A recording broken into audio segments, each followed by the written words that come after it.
დიდი მადლობა პატივი მაქვს იმყოფებოდე ესე იგი საქართველოს ყველაზე დიდებულ ადგილას თუ შეიძლება ასე ითქვას სწორედ აქედან დაიწყო საქართველოს გაერთიანება სწორედ გელათის ამ ისტორიულ კედლებში იწყებოდა საქართველოს ბედი 9 საუკუნის წინ და დღეს 21 საუკუნეში ჩვენ უნდა ავიღოთ პასუხისმგებლობა თვითონმა ჩვენთაგანმა თვითონმა ქართველმა ადამიანმა დღეს არ არის ის დრო, როდესაც ჩვენი საქმე არ არის პოლიტიკა, ეს პრინციპი რო გატარდეს. სწორედაც რომ მავან მტერს ეს აწყობს, რომ ჩვენ გავდგეთ გვერდზე და მანქურთებმა დაიკავონ მაღალი პოსტები. აი სწორედ ეს უნდა დღეს ფერს. აქედან გამომდინარე ჩვენ დღეს დავითობის ამ უმნიშვნელოვანეს დღესასწაულზე ჩამოვედით, იმიტომ რომ მთელ საქართველოს, როგორც საქართველოს ფარგლებს გარეთ ყოფ ჩვენს თანამომავლეებს, ასევე საქართველოში ცხოვრებ ჩვენს ძვირფას მოქალაქეებს, ჩვენს და-ძმებს, მშობლებს, შვილებს გავაგებინოთ ჩვენი ხმა, ჩვენი პოზიცია, თუ ჩვენ როგორ ხედავთ საქართველოში გავითარებულ პროცესებს ერთის მხრივ და მეორეს მხრივ როგორ ხედავთ მომავალს, როგორი უნდა იყოს საქართველოში რეალური არა ესეთი პოლიტიკა, როგორც დღეს არის, არამედ რეალური საქართველოს განვითარებაზე, საქართველოს მდგომარეობის შემსუბუქებაზე, რა მდგომარეობაში დღეს არის, გატარებულის ნაბიჯები, რომელიც აუცილებლად უნდა გადაიდგეს. საქართველოში დამოუკიდებლობის აღდგენის შემდგომ ძალაუფლებისა და ფულის მოყვარული მცირე ჯგუფების არასწორი ქმედებათა და მოსახლეობის უდიდესი ნაწილის ამ ჯგუფებისადმი მიმდევრმა დამოკიდებულებამ შედეგად მოხსა ის, რომ დღეს ხელისუფლებაში არიან ისინი, რომლებიც გამდიდნენ ქვეყნის ძარცვისა და ხალხის გაღატაკების ხარჯზე. ამის კარგად დაინახავთ შემოჩამოთვლილი კონკრეტულ მუხლებში. ჩვენ არ ვიბრძვით ვინმეს წინააღმდეგ, მაგრამ ვიყავით და გამოკვეთილად ვიქნებით ზოგად ქართული ინტერესების, ხალხის ინტერესების დამცველი. პირდაპირ ვიტყვით ჩვენას, როგორი მძიმეც არ უნდა იყოს ის ხელისუფლებაში მოკალათებულთათვის. საზოგადოებამ უნდა იცოდეს იმ ჯგუფის შემადგენლობა, რომლებმაც განახორციელეს 1991 წლებში რუსული ფულის ამოღება მოსკოვის მიერ მიღებული ინდექსაციის თანახმად. საზოგადოებამ უნდა იცოდეს, ვინ რა მოცულობით აიღო სესხი კუპონების შემოღებისთანავე, როგორი იყო შეფარდება დოლართან და რა კურსით დააბრუნა, ბევრს არც დაბრუნებიათ მოგესალმებათ, ანუ უნდა გასაჯაროდეს, რომელი პროკურატურას წარუდგინა ფინანსთა მინისტრმა დემო დვალიშვილმა, რასაც შედეგად მოჰყვა თვითმკვლელობა საეჭვო გარემოებაში. გამოქვეყნდეს იმ პიროვნების სია, რომელმაც ნულოვან აუქციონზე კაპიკებში შეიძინეს ქვეყნის უმნიშვნელოვანესი საწარმო და სხვა ობიექტები, გაწირეს ამ წარმოება დაწესებულებაში მომუშავე მოსამსახურეების და თვითონ კი მილიონერები გაქცეს, ადამიანები დარჩენა ბევრი უსახკაროდ, უშეორი და ასე შემდეგ მოგესალმებათ რა მდგომარეობა იყო.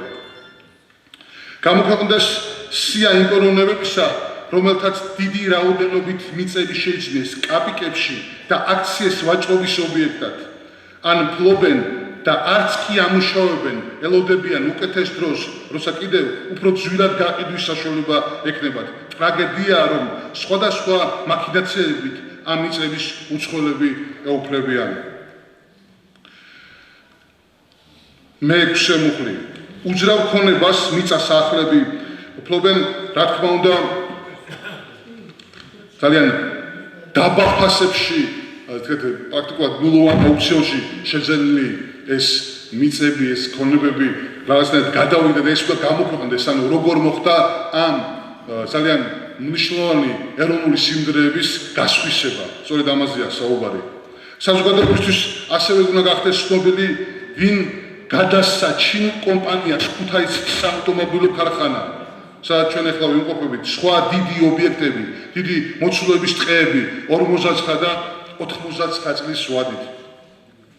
საზოგადოებისათვის უნდა გახდეს ცნობილი აეროპორტებთან, შავ ზღვასთან, საჰაერო სივრცეებთან დაკავშირებული ანტიქართული მოლექები, კერძოდ ვის მიერ რა ფასად და რა პერსპექტივით აღმოჩნდა ყველაფერი უცხოელების ხელში. მოგესალმებით, თითქმის ყველა სტრატეგიული ობიექტი უცხოელების ხელშია, მეგობრებო. საზოგადოებამ უნდა იცოდეს, ვინ არიან ის პიროვნებები, რომელთაც შემოაქვთ ქვეყანაში დიდი მოცულობის კვების პროდუქტები, მედიკამენტები, მოგესალმებით, ძალიან მცირე შიდა წარმოება და პრაქტიკულად საქართველოში პროდუქტი არ იქნება, ყველაფერი არის დამოკიდებული იმპორტზე. ყველა მედიკამენტები იქნება თუ პროდუქტები, ყველას თქვათ შემოაქვთ უცხოეთიდან, ეს არის მონოპოლიური ჯგუფები, რომლებიც ფლობენ აი ამ თქვათ ოპერირების მექანიზმებს და ეს არანაირი ჯანსაღი კონკურენცია საქართველოში არ არის, სწორედ ამიტომ არის რომ ფასები არის კოლოსალურად მაღალი, თუნდაც ევროკავშირის ქვეყნებთან შედარებით. გავაგრძელოთ, საზოგადოებამ უნდა იცოდეს, ვინ ფლობს და რა ფასად ქვეყნის ბუნებრივ სიმდიდრეებს, ოქრო, მარგანეცი, ქვანახშირი, სხვა სასადიარო წიაღისეული, რა სიღებს ქვეყანა ამისგან, რატომ არაფერი კეთდება ქვეყნის უდიდესი ბუნებრივი სიმდიდრეების წყლის რესურსების გამოყენებისათვის და რატომ არის უგულოებელყოფილი ცნობილი მეცნიერთა პროგრამა და წყალი. მოგესალმებით, დღევანდელი ხელისუფლება არ თანამშრომლობს მეცნიერებასთან. პრაქტიკულად გაწყვეტილია ეს ხიდი, ჩატეხილია ხიდი.